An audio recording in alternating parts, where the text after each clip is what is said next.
Radiocast. De volta com o Radiocast. Hoje é dia de coluna de educação financeira com o Samuel Barbie, que vai falar sobre imposto de renda 2022. Mundos e Fundos, com Samuel Barbie. Oh, que legal. Oi, Samuca! Finalmente achamos aqui a sua vinheta! Ela tava meio sumida, né? Então, gente, vamos falar de um papo chato hoje, né? Esse papo é mais irritante que café frio, mais irritante do que encontrar cabelo em sopa, mais irritante do que enfrentar a fila de banco, né? Ô, Samuel, eu acho que é dos mais chatos, sinceramente. E declaração de imposto de renda é assim, sei lá.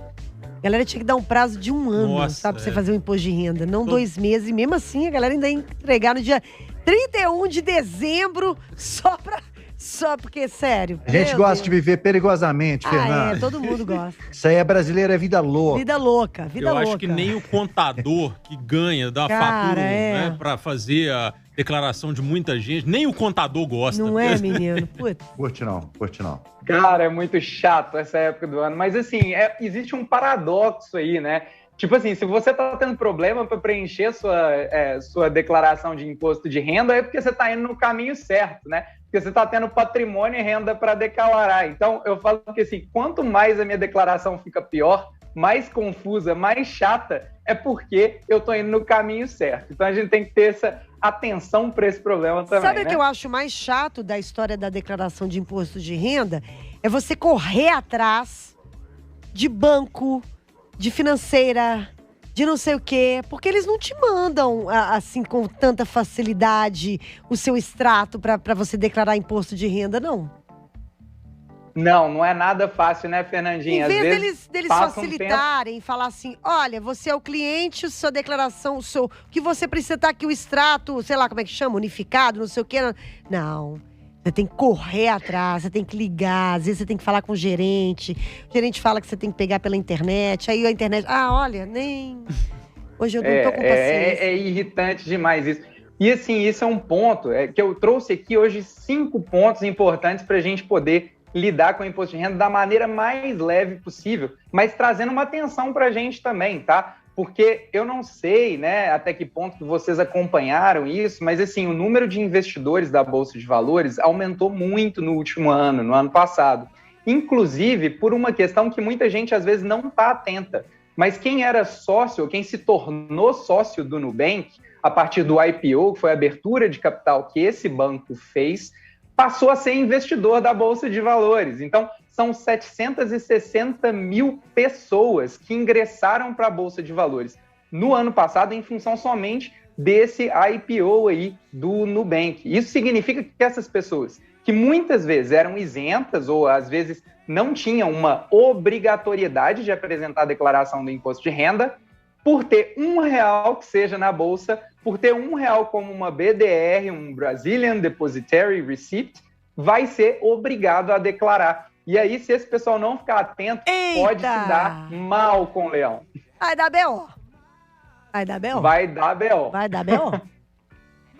Então, pessoal, 5 passos. Vamos começar com o primeiro deles, né? A gente tem que entregar essa declaração até 29 de abril de 2022. Então, é bom ficar atento. Se você, especialmente, tiver começado a fazer seus investimentos recentemente em bolsa, saiba que você, mesmo sendo isento, você tem que declarar. O primeiro ponto é aquilo que a gente estava acabando de comentar agora, que é juntar toda a documentação necessária. O quanto antes, né, Fernandinha? Nossa, é um inferno, gente, o inferno. É a pior parte para mim. Isso aí. Então, comece coletando esses documentos. Você tem que fazer um levantamento de todas as instituições financeiras, bancos, etc., que você tem, tá? Corretoras de valores, e ir atrás delas para conseguir esse documento. Muitas delas estão enviando nos e-mails, mas é bom você ter certeza de que você recebeu de todas, porque às vezes fica faltando alguma coisa, e se você não declarar, e essa instituição declarar, você pode cair na malha fina. Então você tem que ter atenção aí para juntar toda essa documentação. Como que é isso? Entre nos bancos que você tem, no Internet Banking, busque lá dentro o documento que se chama Informe de Rendimentos. Esse documento é essencial, tá? E para quem tem investimentos em renda variável, aí tem um agravante a mais, que é ter que buscar os informes de rendimentos junto às empresas que você é sócio ou junto aos fundos de investimento que você é cotista, tá? Alguns bancos, por exemplo, o Itaú, o Bradesco, de certa forma já geram esses demonstrativos e te mandam também para sua casa, mas não são todas as empresas que mandam por meio disso. Algumas ainda mandam por meio da sua fase ali, né, da sua área de relacionamento com investidores. Então, se faltar alguma delas, você também tem que correr atrás dessa empresa, desse fundo que você é cotista, para poder conseguir esse documento e fazer a declaração. Comece isso quanto antes, gente. Nós já estamos aqui para lá, né, quase no final do mês de março. Para lá de Bagdá. Então, nós temos que correr atrás desses documentos, porque se eles demorarem para chegar, a gente perde o prazo e aí multa na cabeça, o leão vem com a garra na nossa jugular aqui. É verdade. Então pronto. Tenha paciência, okay. Tenha paciência. Hoje eu não tô com paciência. Já que não tem remédio, remediado está, né? Vamos atrás disso daí. Nossa. O segundo passo, gente, é a gente buscar e decidir onde vamos declarar, tá? A Receita Federal esse ano está com 3 alternativas para declaração. A primeira delas é via computador, tá? É via um programa que você baixa, é o programa já tradicional da Receita Federal. Você também pode declarar por tablet ou por celular com o aplicativo da Receita, ou você também pode declarar online. Então, são 3 formas de declaração. Para quem é investidor, tem um pouco mais de valores investidos e tal, a gente recomenda fazer pelo programa da Receita. Por quê? O programa da Receita, pelo computador, ele é mais completo e aí ele não vai ter as limitações que as outras formas de declaração apresentam. Então, fica mais fácil da gente poder realizar essa declaração toda corretinha e não sofrer problema. A minha coluna está lá na 98 Live, foi publicada hoje e ela vai estar com o link correto para você também não correr o risco de erro, de fraude, etc. e colocar os seus dados também dentro do programa ou dentro do aplicativo correto, tá? Boa, Samuca. Passo 3, declaração de bens e direitos. Eu acho que é sempre mais fácil, né? Claro que aqui a gente está falando mais para o lado de quem tem bens e direitos a declarar, quem tem valores investidos, quem tem imóveis, quem tem carros, né? O pessoal que tem esse tipo de coisa vai ter que declarar esse tipo de patrimônio, tá? Então, essa declaração, ela acontece na aba de bens e direitos. E tem uma atenção que a gente tem que tomar nesse ano, porque antes, os investimentos, né, no ano passado, eles eram declarados com códigos diferentes e de uma forma diferente. Então, para quem foi apressadinho, saiu correndo e quis declarar logo no início do mês de março, acabou enfrentando dificuldades para poder casar os valores, né, da declaração com os seus campos corretos nesse ano. Por quê? As corretoras, os bancos, emitiram conforme os códigos do ano passado, porque eles ainda não tinham sido informados pela Receita dos novos códigos. Então, quem tentou declarar teve problema no inicinho do mês, tá? No inicinho do mês de março. Então, eu estou trazendo lá na coluna também os códigos corretos para que você possa declarar os seus campos, etc., da maneira correta. Então, eu recomendo para quem já puxou lá no início do mês, puxar de novo esses informes de rendimentos atualizados para que você tenha e declare ali dentro das categorias corretas desses bens e direitos, tá? Então, tudo que é patrimônio nosso, é importante que a gente declare nessa aba, tá? Ok. Estamos indo bem. Então, quem olha assim pensa que você tá tudo certo. Rapidinho você tá fazendo. Parece fácil. Parece legal. Parece divertido, inclusive. Não é. Parece a gamificação do imposto de renda. Curti, hein? E não é nada fácil, não é nada legal, gente. É um pé no saco fazer isso. Ai, muito bom.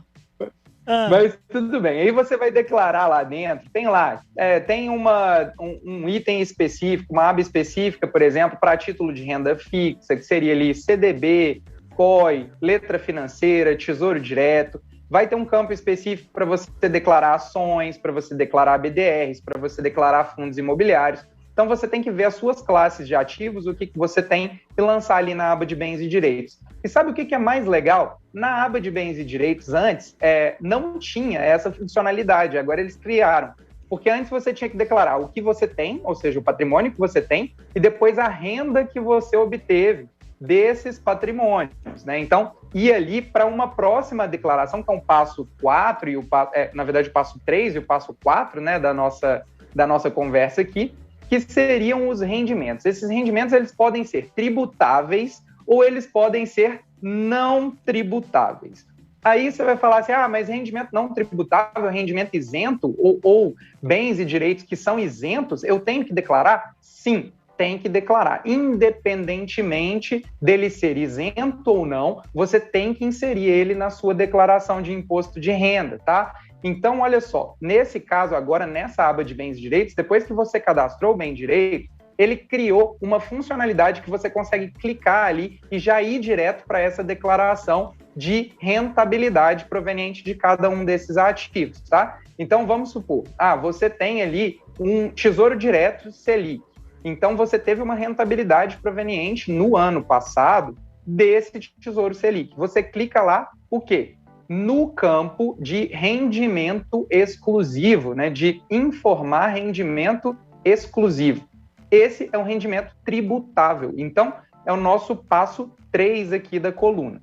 Se você tem um rendimento de um outro ativo, por exemplo, uma ação que te dá dividendos, e esses dividendos forem isentos, aí você clica na abinha lá, que vai ter vinculado aos seus bens e direitos, você vai clicar e ir para o nosso passo 4, que é informar rendimento isento. E aí esse rendimento tem que ser declarado. Onde que está esse rendimento? Nos informes de rendimentos, que a gente falou para vocês buscarem lá no passo 1. E aí você tem que mapear tudo isso que você recebeu ao longo do ano, nesse processo hercúleo, e preencher ali item por item desses rendimentos, sejam eles delícia. Tributáveis ou não tributáveis. Agora já não tá mais legal, já não tá não, gente, nunca é legal, nunca é legal. Depois a gente vai ler um meme aqui que o Ale separou pra gente, não dá pra mostrar, mas a gente vai ler o que resume o imposto de renda.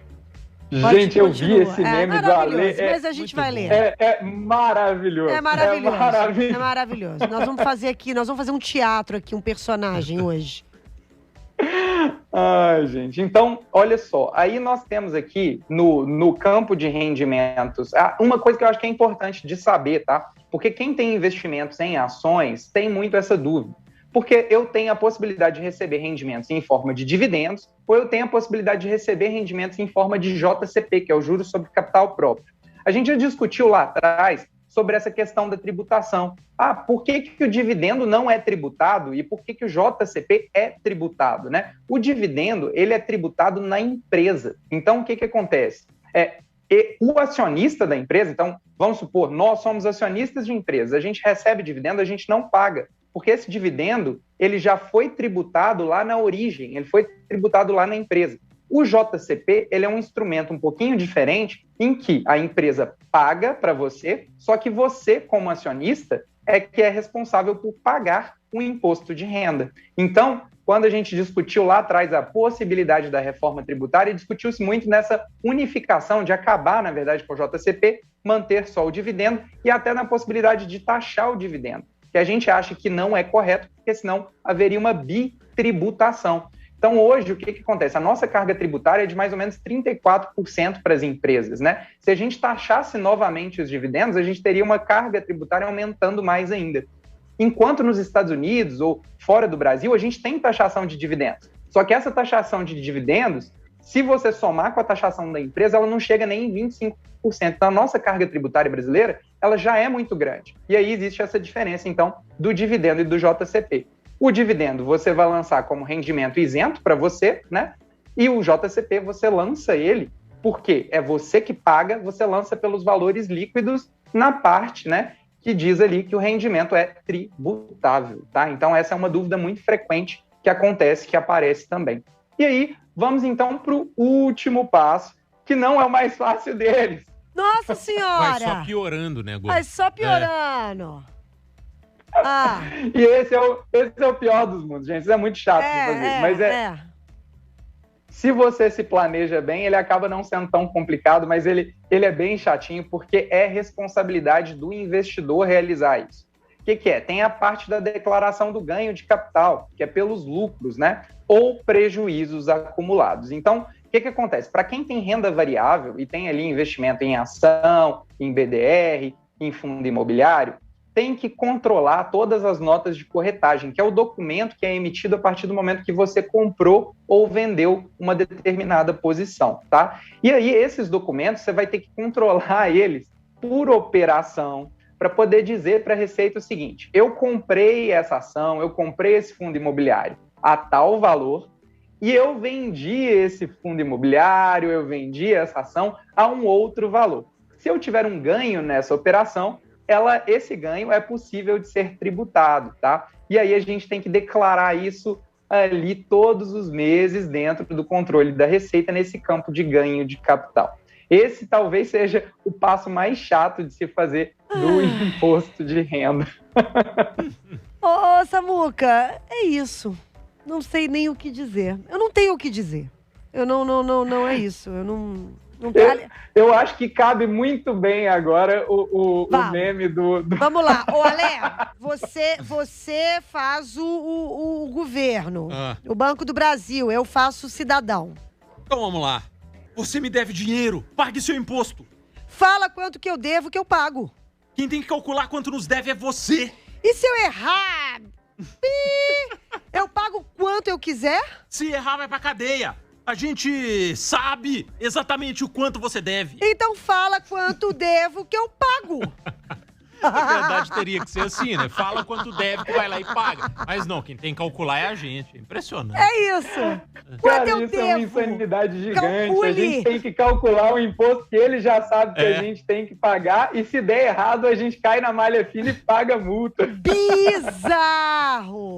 Bizarro. Só aproveitando, Samuel, né? Passa rapidinho. O que acontece com quem ou deixa de declarar ou erra alguma coisa? O que acontece com quem, né, não... acaba, né, saindo aí um pouco do certo nessa declaração? Ale, em geral, você vai ter que declarar isso posteriormente pagando uma multa, né? Mas pode ter outras complicações, principalmente em relação ao travamento do seu CPF, né? Que é seu documento. Aí você não vai conseguir fazer financiamento, você vai ter problema, né, para fazer compra financiada, você vai ter problema para poder regularizar o seu documento para fazer outras coisas. Então, se ele bloqueia ali seu CPF, te dá um certo transtorno aí para a sua vida no seu dia a dia, que não é o ideal, né? Você está me devendo. Calcule quanto você está me devendo. E se você errar... Se pagar menos, eu vou te dar multa. É bizarro. É bizarro. Ô, Samuca, então é isso. O que eu posso dizer para todos nós? Oremos. Boa sorte, como diz aquele filme. Boa noite, boa sorte. Ô, gente, mas pensa sempre nisso, sabe? Se a gente tem mais problema para declarar o imposto de renda, é porque a gente está indo no caminho certo. Então, tenha bons problemas na sua vida. Tenha os problemas de um imposto de renda bem recheadinho. Vai fazer investimento, vai ter dor de cabeça uma vez por ano, mas depois que você masteriza isso também, aí tudo bem, você vai crescer bastante, vai ter outros usufrutos ali desses investimentos realizados. O problema, Samuca, é que a gente sabe que no Brasil 2022 a maioria tem problema, mas não tem problema bom, não. Entendeu? E é por isso que eu tô fazendo essa coluna hoje, Fernandinho. Imagina uma pessoa que ganhou uma ação, ou um BDR, na verdade, do Nubank. Hoje está cotado em mais ou menos R$6,50. Essa pessoa vai ter que entregar a declaração por ter recebido R$6,50. Então, por favor, estejam atentos para não ser multados e perder muito mais dinheiro do que vocês ganharam. Atenção, clientes Nubank. Fiquem atentos. Acho que isso vai dar problema para muita gente. Claro, não tem nem ideia disso, sabe? Claro. Apenas só aceitou, o banco tá me dando um presentinho. Eu seria aqui. uma dessas pessoas fácil. Fácil. Aí não tem nem Ainda bem que tem Samuca aí. Ainda bem que tem Samuca aí. Tá bom, tá certo. Querido, um beijo pra você. Ótimo papo, à disposição por aqui. Um grande abraço pra vocês. Boa semana, um beijo, obrigada. Tchau, tchau. É isso, gente. Eu não sou cliente no Nubank, não, mas você que é, fique esperto, hein? Nossa, às vezes você não sabe, Fernando. Você é e não sabe. Pode ser também, né? Não. Às vezes você aceitou o presentinho lá, virou cliente, recebeu a ação e tal. Numa dessa de ser gente dessas, fina, né? Virou. É isso aí. Mas acho que não. É dinheiro que é bom nada. Mas bora lá.